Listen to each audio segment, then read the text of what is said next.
Hai, ketemu lagi dengan saya, Edi Purnomo. Hari ini kita akan membahas tentang segitiga exposure. Mau tahu segitiga exposure itu apa? Yuk kita bahas setelah ini. Baik, hari ini materi kita membahas tentang segitiga exposure. Sebelum kita bahas, ketahui dulu tentang apa itu fotografi. Fotografi adalah seni melukis dengan cahaya. Dahulu, teori ini disebut dengan teori obscura. Pembahasan tentang dasar-dasar pengenalan fotografi sudah dibahas di video sebelumnya.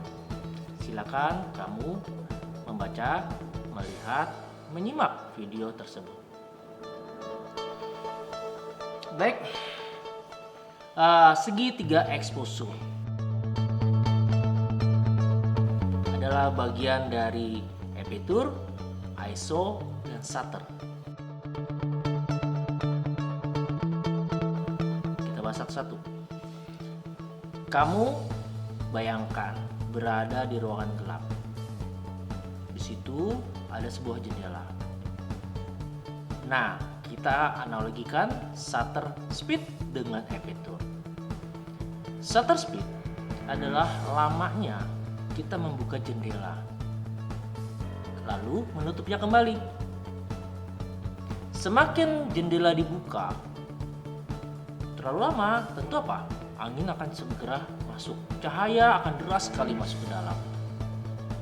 Nah, semakin lama tentu makin lama juga. Nah, untuk aperture adalah ukuran dari jendela tersebut. Semakin ukurannya lebar jendelanya, maka semakin banyaklah pula cahaya akan masuk ke dalam. Begitu sebaliknya, kalau jendela itu ukurannya kecil, tentu akan semakin sedikit cahaya akan masuk. Baik, sudah bahas tentang shutter speed dan aperture. Kita lihat dulu ke namanya lensa dan aperture. Aperture dan lensa memiliki simbol yang sama, yaitu f. Perbedaannya adalah di bodi kamera simbolnya f besar, sedangkan di lensa f kecil. Nah, perlu dipahami, simbol lensa ini adalah ukuran dari diafragma. Ukurannya terbalik, yaitu apabila diafragmanya melebar, maka angka yang dihasilkan adalah angka kecil. Contoh, dengan diafragma 3,5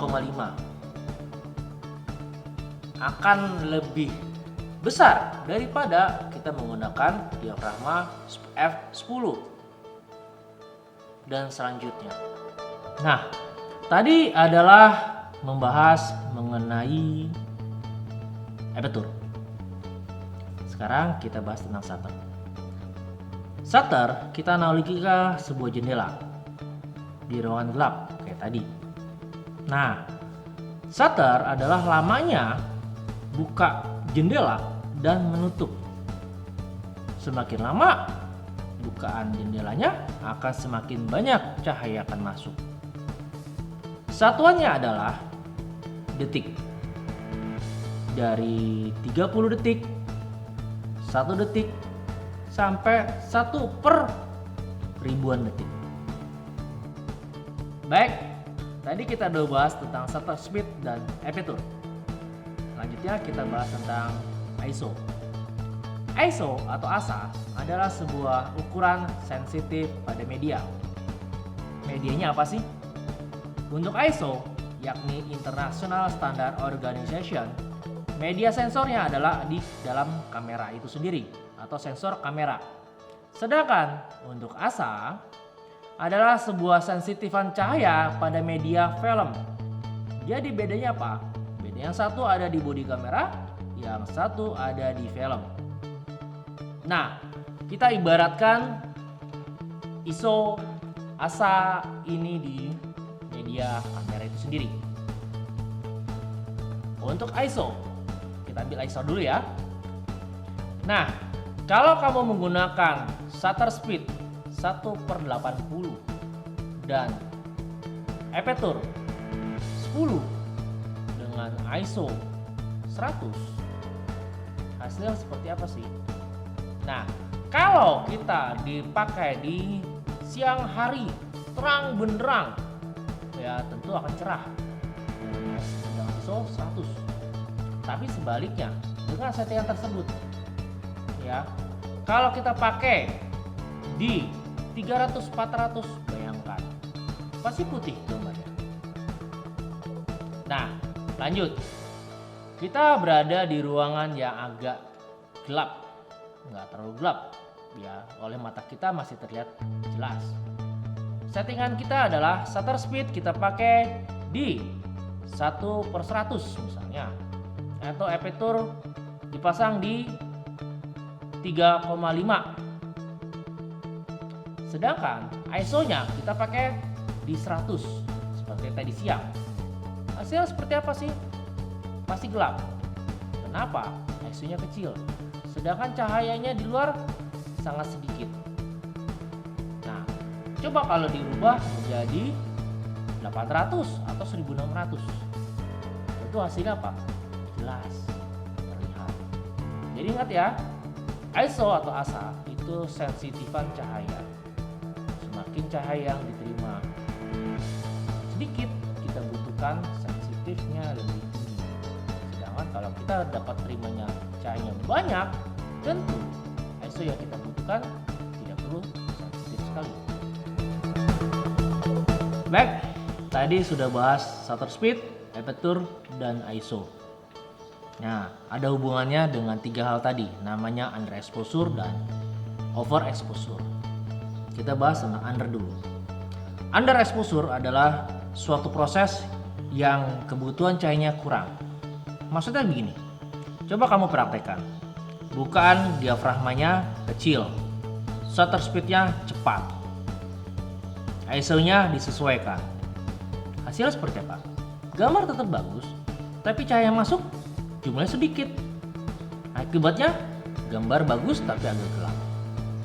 Begitu ya kalau sebaliknya. Kita analogikan seperti ini. Untuk overexposure, shutter speednya kita bikin agak sedikit rendah, sedangkan diafragmanya kita bikin lebar. Hasilnya seperti apa? Hasilnya pasti akan lebih terang. Gambar tetap jelas, tapi terang sekali.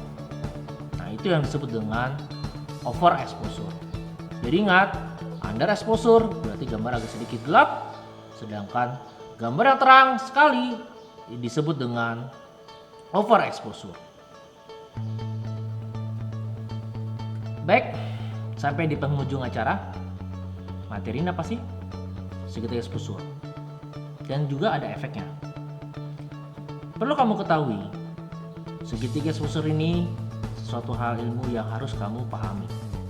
Sebagus apapun kamera kamu, sekeren apapun kamera kamu, jika kamu tidak bisa menguasainya, tentu akan terjadi 2 efek, yaitu apa?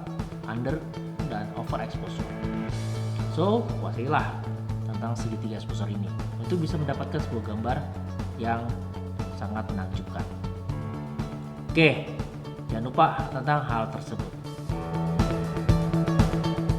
Baik, sampai di sini dulu video saya. Jangan lupa like-nya, subscribe-nya, dan thumbs-nya. Dan jangan lupa juga nonton yang sebelumnya, karena materi-materinya bagus-bagus loh. Berguna buat kamu. Jangan lupa ya, karena setelah ini akan ada produksi video selanjutnya. Dan tentu sangat-sangat bermanfaat buat kalian. Sampai jumpa, salam fotografi.